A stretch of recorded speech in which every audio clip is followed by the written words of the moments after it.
The most critical time to be there is grades 5 through 8 because you want to catch kids when they're starting puberty, because that's the time in which identity formation is central to their lives. However, early intervention is key. So we actually are designing a kindergarten through grade 2 curriculum this summer. So we are really intentionally going into younger and younger grades. You're able to do elementary, you've done it in the past. And of course, it's ideal. Yeah, right. And kids are so open and malleable, and we're helping districts figure out, we have new sex ed standards in the state. How do you teach sex ed to second graders? The right wing would have you believe we're grooming second graders. Oh, it's ridiculous. Okay, so what you just saw there was a snippet from a much longer video done by a YouTube channel called Project Veritas. Now, these guys have as their, mission statement description that they are journalists exposing corruption in government, media, big tech, politics, education, and beyond through undercover video. Now, Project Veritas's latest few videos that they just put out are on a sexual education nonprofit organization titled High Tops. Now, when I go to the High Tops website, their mission statement is empowering youth with sexual education, social support, and affirming communities. However, to me, when you're listening to a lot of this video, it sounds like they are focused on some sort of indoctrination / maybe even grooming of children, especially young children, as their goal seems to be trying to get into the much, much younger ages of kindergarten to grade 2, even grade 1. Now, obviously, these people aren't aware that they are being recorded. However, it seems like they're very open and willing to just have these conversations regardless of whoever they're coming in contact with, as the people recording them are most likely strangers to them, and they're still open and willing to give them this information. Now, the thing that struck me as disturbing was throughout the video, they claim that because of the way the laws work and how sexual education or health classes work, parents are allowed to opt out of these classes because they usually get a form submitted letting them know what's going to be taught in class and what and this and that, and the parents then can say whether they want their child or not in it. Meaning, these people can't enforce their sexual education or affirming communities and gender ideology and stuff. However, in the video, you hear them talk about how they find back doors and exploit loopholes in order to teach their sexual education. Now, the way that they're able to do this apparently is due to this course, the Pathways to Racial Literacy, because this class is a non-opt-outable class. Parents are not allowed to say whether they want their children to take this class or not. They have to take it. And here's them talking about that. When we go to middle school, they have a class that's called Pathways to Racial Literacy. We come in and we teach for 3 days. That class, parents are not allowed to opt their children out of. That's our real, real sort of goal would be to remove opt-out laws or opt-out policies, because right now for a health class, if we came in as a health class, parents could opt their children out.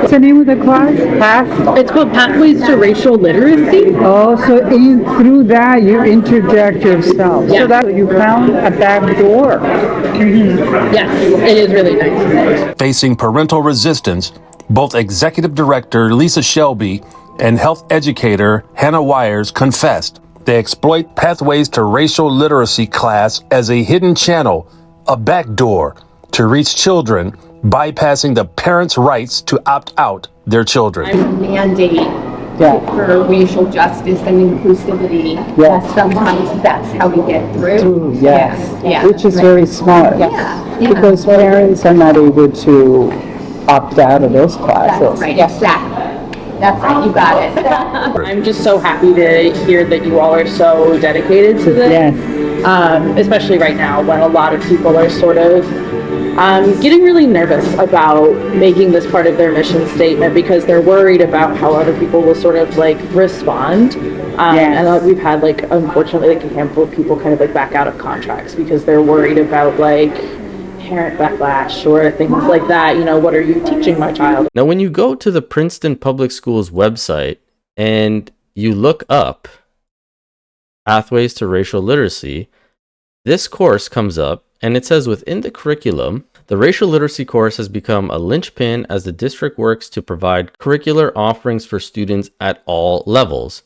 And I kind of wonder, well, what does that mean? And if you scroll down more, you get into early childhood. The district received a grant to engage in a 3-phase racial literacy project for pre-K to first grade. It goes on to say, with the grant funds is specialized training for library media specialists to teach the 4 domains of racial justice through authentic books featuring diverse characters, authors, and settings. And if you go to the social justice standards, their 4 identity pillars are identity, diversity, justice, and action. And the goal is to make these children anti-biased towards others. Now, I don't know about you, but when I was growing up, and this might just be anecdotal, I played with everyone in my school, regardless if they were black, Asian, Spanish, white. It didn't matter. You were just in school. These were your classmates. These were your friends. You had fun. And anecdotally, again, seeing my 3-year-old daughter, there's no difference. She sees kids at the park. She runs up to them. Hey, you want to be friends? Hey, you want to play? Regardless of what they look like, what color they are, anything like that. They could be older than her. They could be younger than her. She's just intrigued. She loves people. She wants to make friends. That's it. Kids are just curious little things. They're curious creatures. But what this sounds like, when you start pushing this stuff, and I've done a video on this before, it starts to sound like the wheel of power and privilege, where you're starting to teach kids, oh, if you're white, then you have more power. If you're darker skinned, you have less power. We need to realize these injustices, this, and that. And I think that this is a terrible mindset to start off kids with, especially when your focus now is trying to get pre-K to first graders this information. Like, you're setting these kids up to already be put into these boxes and start to have these unsure ideas or thoughts of what they can do, can't do. And look, I agree. It's great to teach kids not to discriminate. Everybody is equal. We're all the same. But to focus on these 4 pillars of identity, diversity, justice, and action for pre-K to first graders just blows my mind. But the point of this video is not so much about this racial course as much as it is about the sexual indoctrination that they're trying to push on these children by circumventing parents and getting around them. Because they also state in the video that because now everything is digital and most of these kids get school laptops, they don't actually have to send anything to the parents. They can just send the documentation directly to the children, whether they want to use this pronoun, this name, what gender they are, how they want to express themselves. And again, it's creating this divide between child and parent that just seems unhealthy and not right. And here's that clip. So,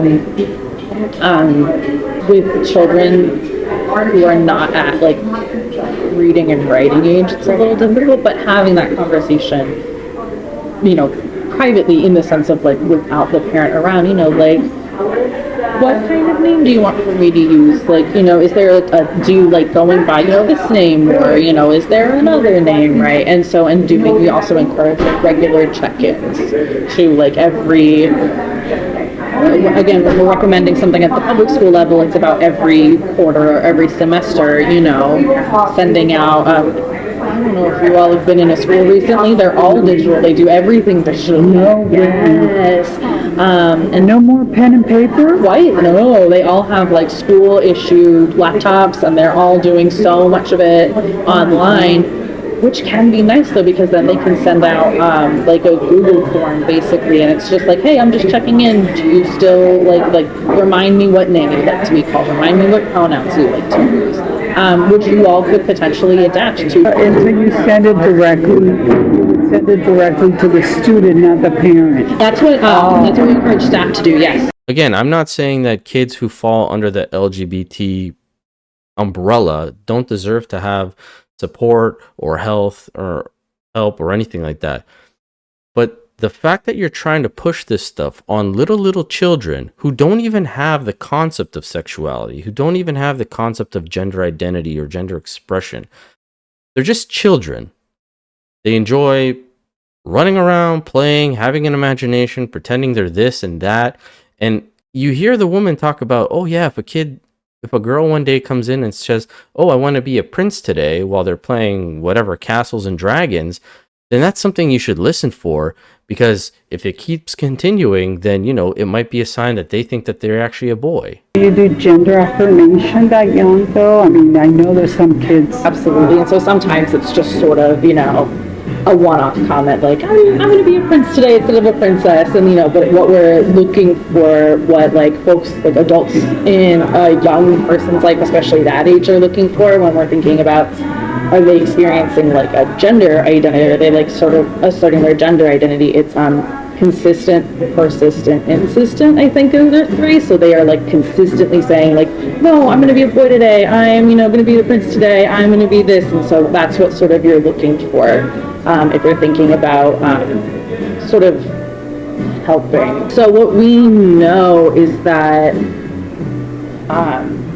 children have a sense of gender identity as young as 3 years old. I'm sorry, but no matter how many times my daughter tells me she's a dinosaur, or she's a witch, or she's a dragon, or she's a prince or a princess, I'm not going to say, you know what, sweetie, you actually are that, and we should do something about it to make it more real. So many times me and my daughter are playing, and she says something, and I say, oh no, that's not right. And she goes, Daddy, it's just pretend. My 3-year-old understands that she's just pretending. Yet these people are insisting that if a child continues to say, I'm a prince, when they are a girl, that really they're expressing to you and reaching out to you and telling you that they're really confused with their gender and not sure what they are. Like, these people are Looney Tunes. But the worst thing of all is when you go to the High Top's website, under the LGBTQ programs, there's something called The Closet. And when you go there, it states, The Closet is a free resource for young people 11 to 20 years old that provides access to identity-affirming clothing, toiletries, and self-care items. Now you might be wondering, well, what does that mean?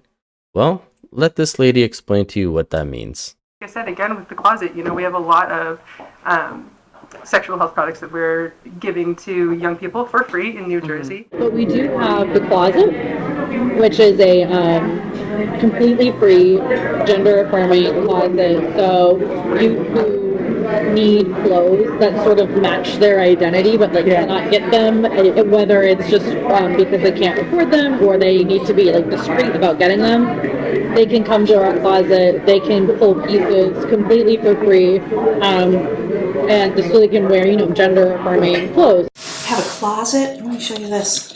So, this is free clothing. Wow, We beautiful.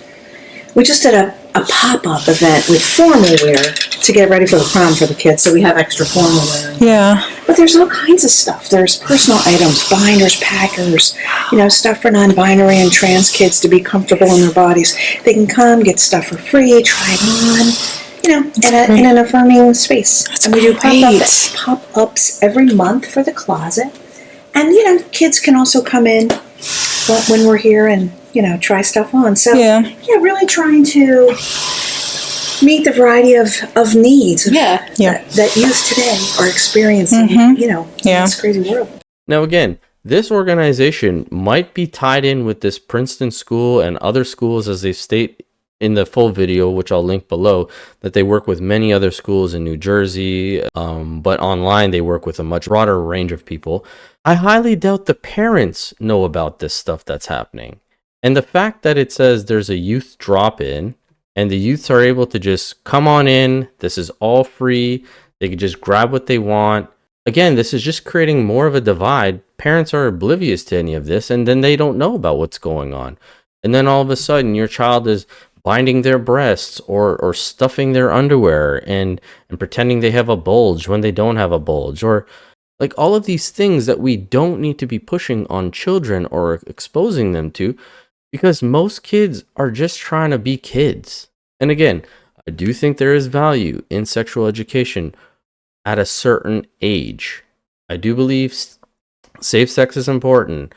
Learning about STDs, STIs, learning about procreation, learning about your body, all of that thing is fine with me. I understand that.